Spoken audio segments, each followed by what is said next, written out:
Single run. Tamim Iqbal খানের strike রেটটা যদি আমরা লক্ষ্য করি, 227 স্ট্রাইক রেটে ব্যাটিং করছেন খান সাহেব। চমৎকার ব্যাটিং, 227 স্ট্রাইক রেট। মনে আছে তো কুমিল্লার হয়ে তামিম ইকবালের 141 রানের সেই বিপিএল এর ফাইনাল ম্যাচের কথা, যেই ম্যাচে তামিম এভাবে বিধ্বংসী ব্যাট চালিয়েছিলেন। আজকে কি সেরকম কিছু একটা ক্যাপ্টেন করতে পারবেন? দেখা যাক। বল হাতে খালিদ আহমেদ, ব্যাটিং প্রান্তে প্রস্তুত আবারও তামিম ইকবাল খান।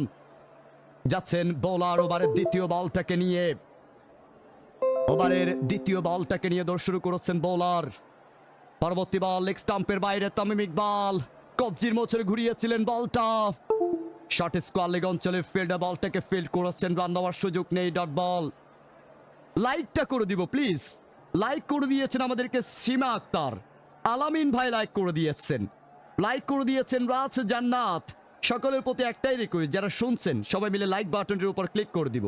Hit the like button everyone. Batting প্রান্তে আবারও তামিম ইকবাল খান, 12 বল থেকে 25 রানে ক্রিজে আছেন।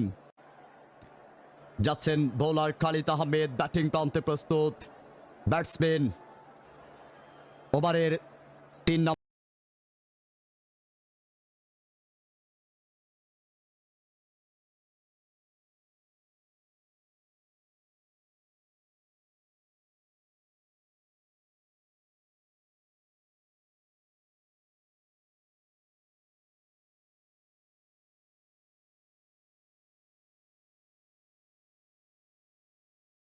উইকেটে এসে খেলার চেষ্টা করেছিলেন তামিম ইকবাল খান,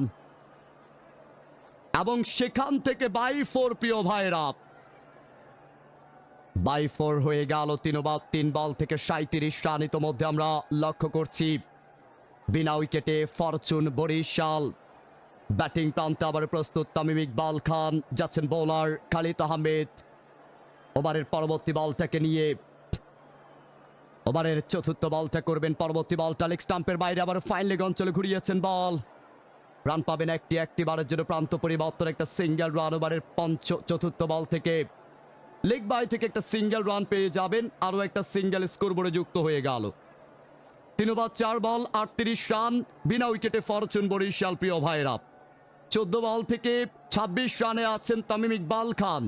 অপরদিকে তাওহিদ হৃদয় 8 বল থেকে 8 রানে আছেন। দেখা যাক শেষ পর্যন্ত এই ম্যাচটাতে বরিশাল ম্যাচটাকে জিততে পারে।